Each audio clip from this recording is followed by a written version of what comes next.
alaikum wa rahmatullahi wa barakatuh. My name is Sherif Eldeeb and I work for Microsoft. We are on a mission to empower every person and every organization on the planet to achieve more. And it shows. So our applications, I think, are used by pretty much everyone. Like I think everyone already at any time, at any given time of day, I think they are using our technologies. Whether it's our operating system, like Windows, like 8 out of every 10 computers are running our operating systems. Or our productivity apps like Outlook, Word, Excel, and the like. But not just our applications and our operating system and our online services like Exchange Online and SharePoint Online and OneDrive and the like. We are also running Azure, Microsoft Azure, which is our hyperscaler. And we are running also Bing, which is gaining popularity as a search engine after the ChatGPT being integrated into Bing itself. We're having Xbox, LinkedIn, more than 800 million professionals are using our professional social network. And we are using also GitHub. So when you take a look at all those services, you will realize that even though they are quite big and they are being used by pretty much everyone on the planet, they are not going to introduce any new challenges other than what you are already having in your own organization. So if you are in your organization are trying to achieve your mission, regardless of what that mission is, you want to offer your services to your potential customers and your own users. And you are having the same challenge as you have. We want to offer and empower all our customers and our users in a way that is secure and trusted. And this is the key. We as Microsoft, we want to secure all those services for us and for our users. But running all those services resulted in 3 side effects. We as Microsoft are now being targeted by cyber criminals. They want to attack Microsoft because Microsoft, there is so much value in our own infrastructure, and anyone succeeding in attacking us will be gaining lots of treasure trove of information. And because we are a platform, some cyber criminals are using our platform to attack other people. So this is the second side effect. And the third side effect is we have our users that are using our platform to empower their own users. And cyber criminals are trying to attack our customers. So all those services and all these products, and we as Microsoft, we have to be able to detect, to prepare for, detect, protect, and respond to any cyber threats against this big list of services that we are offering. We must have adequate protection for our customers. And to be able to do that, we at Microsoft, we have 8,500 cybersecurity professionals that are working 24/7 to be able to protect those services and our users as well. And on top of that, we are investing $20 billion to be able to secure our platform as well. And all those signals and all those efforts, all these skills that we are building in-house, all the telemetry, like the information that we are collecting from our endpoints, our services, and our products, they are mounting up to 43 trillion signal per day, which is around 500 million event per second or something like that. So all those are being collected, and every year we are analyzing the threats that we have detected across the previous year. And we are making it available in a report. This report is called Microsoft Digital Defense Report. The link is down there. It is summarizing what we have seen and what we have witnessed across the year from all the threats. The report is quite a long one. It's 130 plus pages. It is split into 5 key areas like the influence operation, the rise of cybercrime, ransomware, the challenges associated with remote work, and all these things. We are sharing our learnings, what we have learned in the previous year of analyzing and protecting our customers against those threats. So, I will not read the 130 pages for you, but there is the conclusion of that is the odds are against today's defenders. The number of attacks are on the rise. The time needed from the initial compromise to actually moving laterally, which means I compromised one machine. From the moment I compromise this machine to moving to the next is getting shorter than ever. And we have a shortage of people. I think everyone knows this by now. So the security industry has failed to turn the tables. If you ask anyone working in IT or cybersecurity and you tell him, how are you doing? How sure are you that you are not compromised or there is a compromise that you are unaware of? He will not be very confident in saying that we are not compromised or there is a compromise that we have not detected. So because of you having multiple security solutions that you have to collect telemetry from and analyze, and you must have the right expertise to be able to actually make sense of all those logs that are being collected from different points. So let's take a very quick example from the statistics that we are gathering across the years. So back in 2019, everyone knows ransomware. So someone attack you to be able to encrypt your data and then tell you, give me the money, or you will either lose your data or I will publish it open to the internet. So back in 2019, from the moment they gain their foothold to the moment they actually start encrypting their data, back in 2019, the average was 3 days. Okay, how does this progress? In 2021, do you think now it's more or less? I think it's a little bit less. Thank you so much. In 2021, it became 1 day. So 2019, it was 3 days. Now, you need to act faster than 1 day from the initial compromise to losing access to your data. How are you doing today? Anyone can make a guess? A wild guess. Any wild guess? How do we do today? From the moment, sorry? 1 hour? Very optimistic. We are less than 15 minutes now. So from the moment they gain access initially to your infrastructure, to the moment they start encrypting your data, now it is less than 15 minutes. Why? Because now they are using automation from the start to the end. And this does not look good. We just do not need to spend more money or hire more people or deploy more products. We need a paradigm shift. What is a paradigm shift? We need to change the way that we are thinking and approaching this particular problem. So if there is always change in the way that they are attacking us, we need to adopt a way of always learning. If there is lots of logs and analytics that needs to be sifted through to be able to actually do the analysis and respond timely, we need to augment humans with machines that are able to process at machine speed. And people are saying, AI will replace me, AI will replace this. AI will not replace anyone, but someone using AI will replace those who are not using AI to be able to actually respond and address those particular threats. So this is what we call a paradigm shift. You remember when I told you we have 8,500 people, battle-hardened professionals, and $20 billion of investments that we are going to make in the upcoming 5 years? So what we did at Microsoft is we adopted this changing the paradigm mentality.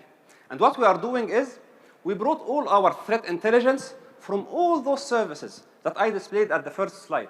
Our product knowledge, because we are developing most of it, skills from the 8,500 battle-hardened professionals, data, telemetry, best practices, and machine learning, and we put all that into what we call a Microsoft Security Copilot, which is the first and only generative AI security product to help defend organization at machine speed and scale.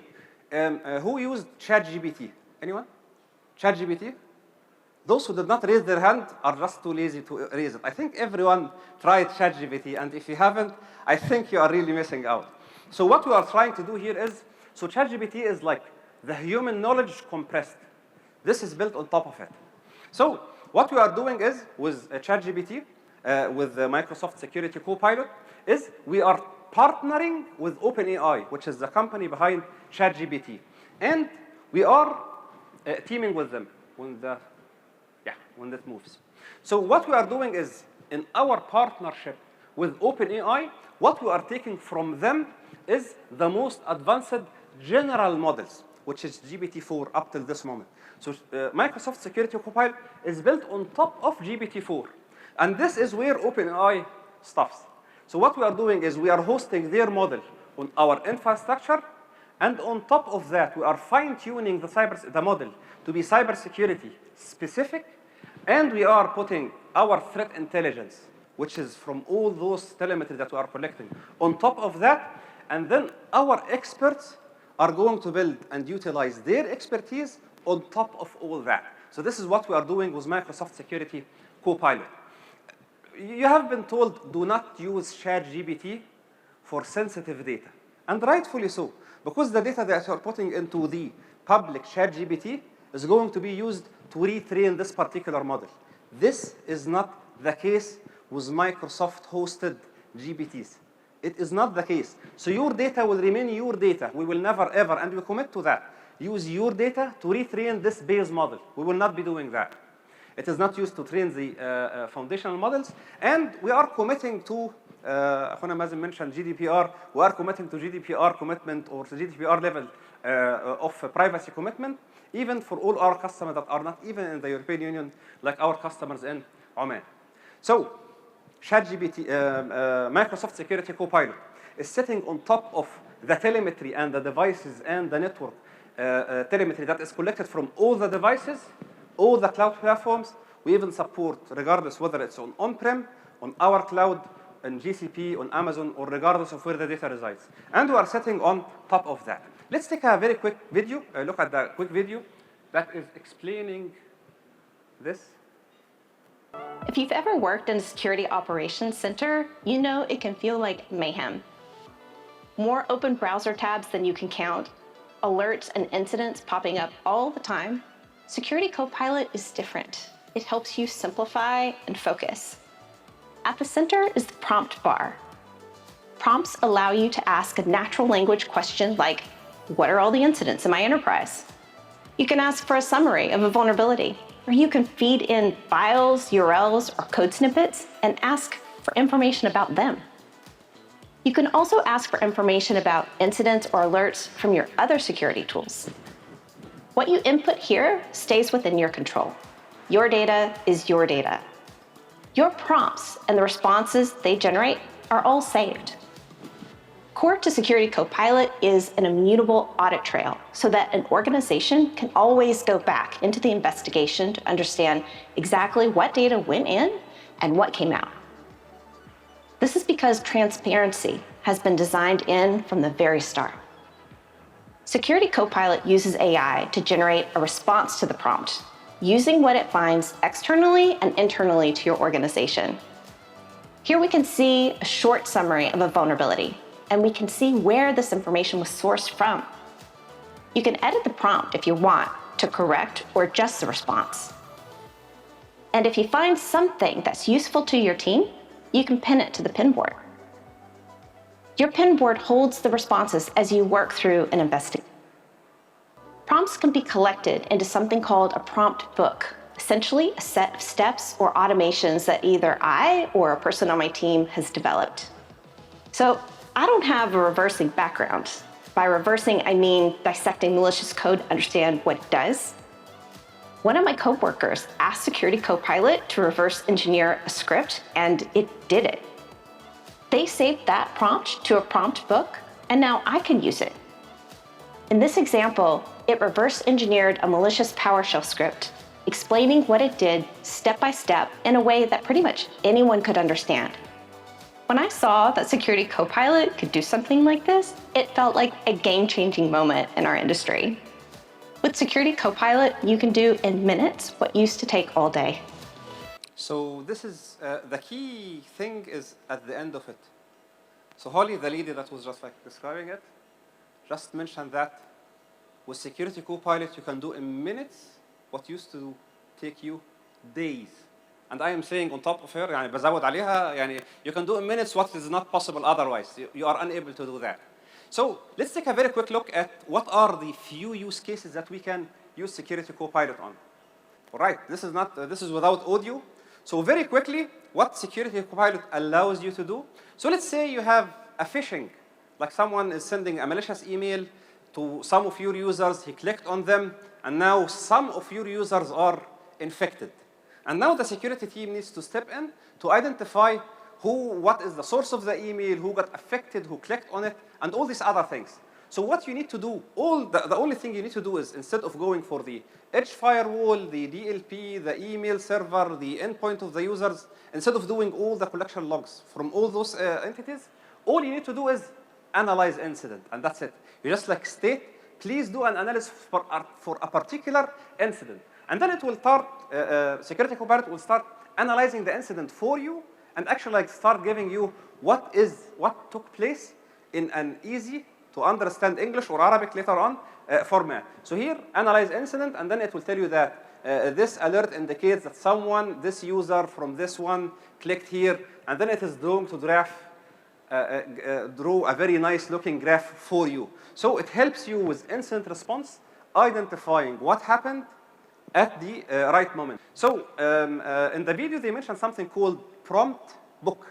So in threat hunting, you can have multiple questions, one after the other. And Microsoft Security Copilot will do it on your behalf. So here we have a prompt book that is consisting of 2 prompts, like 2 directions to Security Copilot. The first one is, show me who clicked on this particular one. And the second one is asking to, please let me know if someone received this email and what is anything suspicious that happened from those users that clicked those particular email. So for the first prompt, so now it translated all the logs for you in a way that this user sent this malicious account, this malicious document to 2 of your users. And the second one is now going to analyze those 2 users and tell you if any one of those users actually had suspicious activity. So it does an analysis end to end.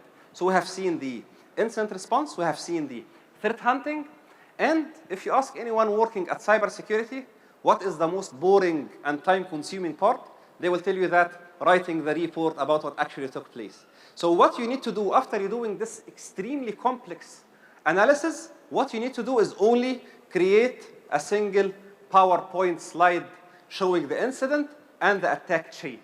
It will not give you an image, it will not give you text. It will give you an actual PowerPoint slide that has a brief about what took place, along with an easy to understand and present attack kill chain. So this is like out of the ordinary. So Mr. Sherif, 2 minutes left. I am almost done. I am done. So so when we witness Microsoft Security Copilot, there are like a saying that is any sufficiently advanced technology is indistinguishable from magic, and this matches it. So Microsoft Security Copilot will allow every single person and organization to protect everything. Sorry for the dramatic effect. Everyone, everywhere, at the speed of AI. Thank you so much.